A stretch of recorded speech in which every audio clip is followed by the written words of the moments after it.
Hey, what's going on, guys? The new Banlist just dropped recently, and I'm kind of a big fan for it, but I'm also not because I was actually starting to get right into competitive Yu-Gi-Oh recently, and I started playing Tier about a month ago, and now, I mean, at least I got a whole month out of playing Tier. But with the new ban list, a lot of people are going to be a little upset, and there's going to be some grievances and some people asking for advice on how they're going to be playing Tier in the future. So I recently saw a video by Pack TCG. Check them out right there. And I actually updated the deck. That way, it's a little bit more consistent for someone who's getting into Tier now when the deck is a lot weaker and definitely a lot more cheaper. So this deck profile is kind of my first take on how to improve it. That way, if you want to start playing Tier in the new Photon Hypernova format, it's still possible. So in this deck, we're going to be using of course, all the Tier cards, the Shizu cards, and we're also going to be using the Mikanko engine as a bridge for our deck. So let's get right into this crazy deck profile. Again, I wanted to say this.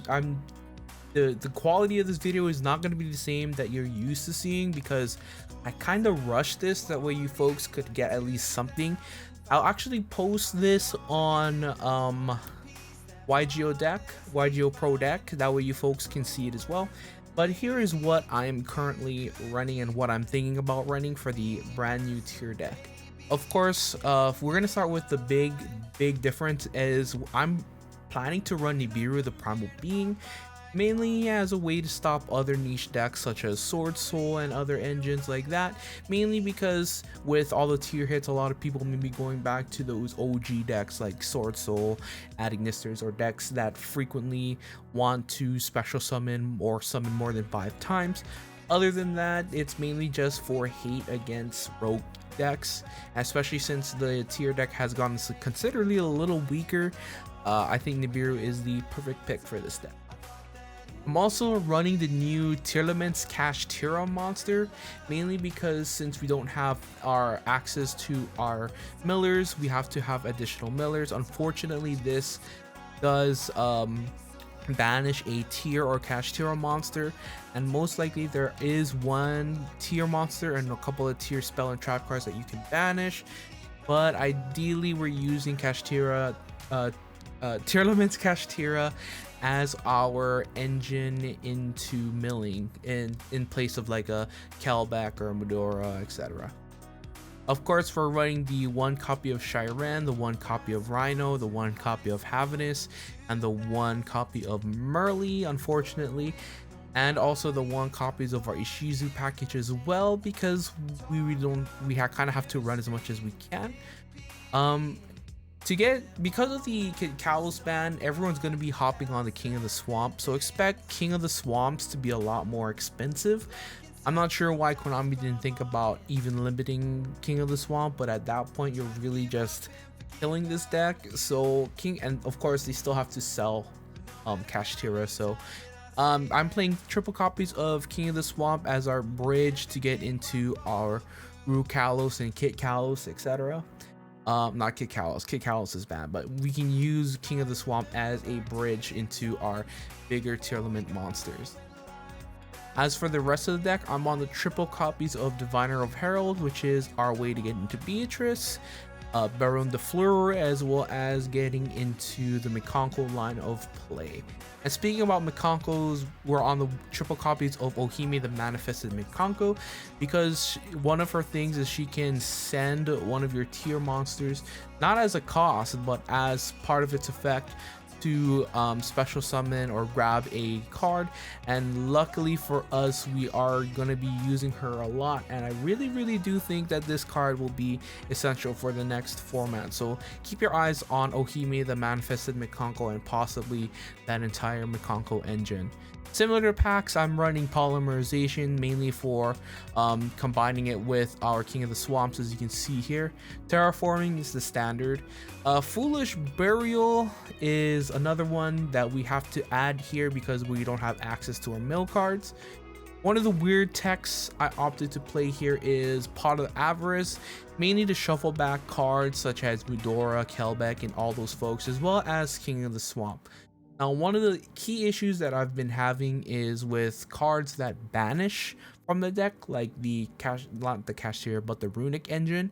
And I would rather play something like Royal Decree that doesn't banish, or something that lets me return back banished cards. I guess Soul Release comes to mind, which is a really OG card. But if you guys have any suggestions, definitely let me know down below. I'm also running the one copy of the Great Mikanko Ceremony. This is the quick play special summon Mikanko, which will lead us to our Ohime. Double copies of Tearlaments Scream. This is pretty standard.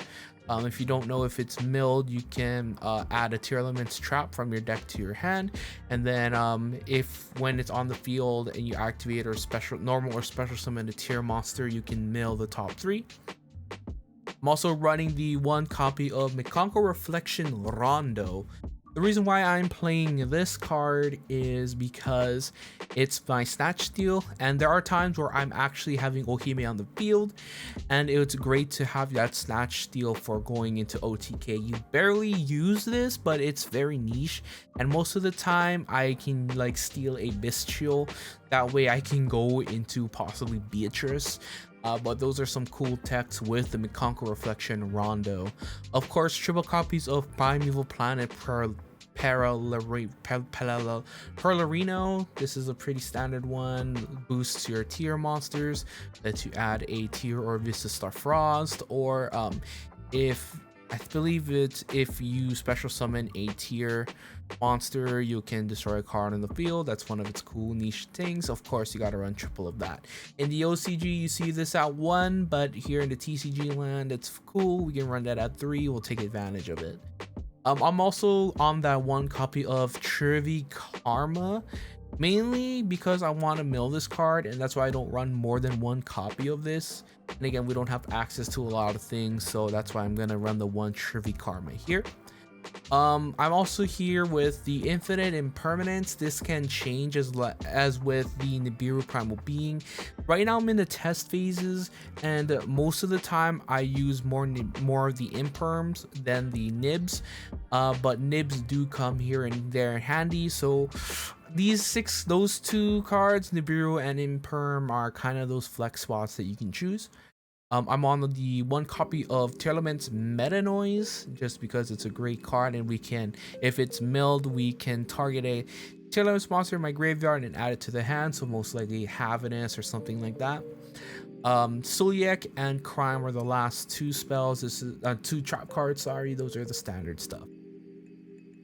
For the extra deck, I'm not sure if you folks can actually see it, but I'm on the one copy of Guardian Chimera.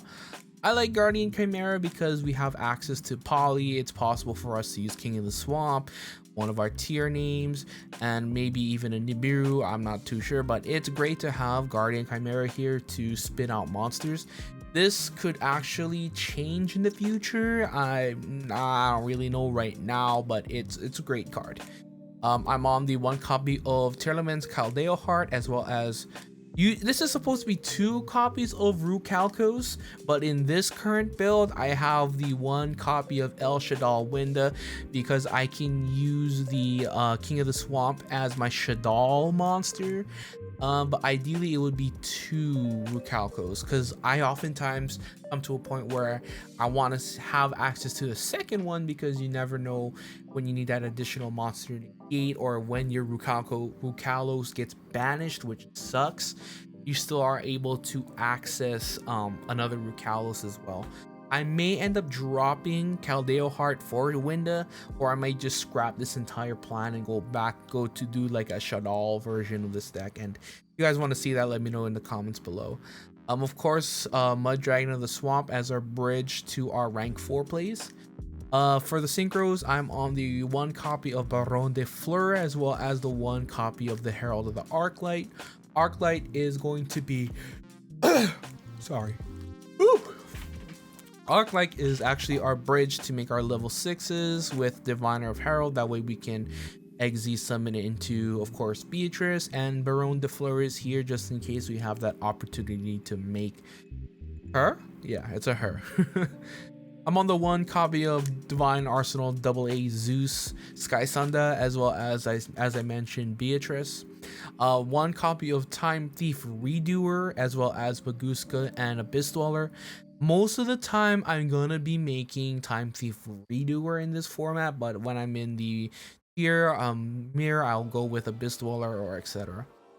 And the last two cards are just Link monsters, Dark the Dark Charmer Gloomy, that's an obvious pick, as well as Sprite Sprend. Sprite Elf was such an amazing card that I'm so sad that it's gone. But because Sprite Sprend kinda does what I need to do, which is to mill a card out from my deck, I'm totally fine with just having Sprite Sprend, but because we don't have Sprite Elf, this Macaco line cannot make Baron de Fleur a lot or even more easier, which is unfortunate, but it is what it is. Konami's balancing the game, so you can't really fight with that. The side deck here, it's kind of a ripoff of Jesse Cotton's one from the, I believe it was the regionals that he won in Sydney. So it's 2 copies of Necro World Banshee, 1 red Resonator, triple copies of Triple Tactics, 2 copies of Dark Ruler No More, triple copies of Book of Eclipse, 1 copy of Tearlaments Heartbeat, 2 copies of Zombie World, and Tearlaments Crime. The side deck is going to change here because Fluunderies is not going to be a matchup anymore. What I want to end up doing is changing the Necro World Banshee and the Zombie World combo for Frame Gear Gamma.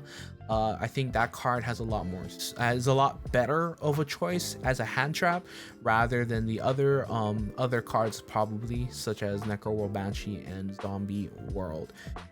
So that is a quick take on the Tearlaments deck that I'm currently working on right now. Let me know what you guys think in the comments below. And I know this isn't the quality that you folks are expecting, but you know, sometimes when big shit like this happens, it's better to have something for you folks to start deck building and kind of start you guys on that process of, okay, no, this is something that I want to actually play.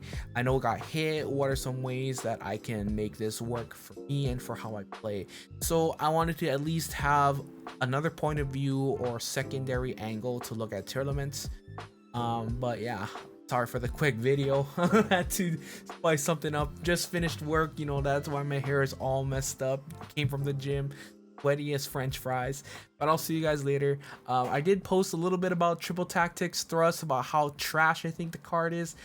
I know that that's a hot take. I'm sorry it's a hot take, but you gotta have a second opinion sometimes. All right, peace.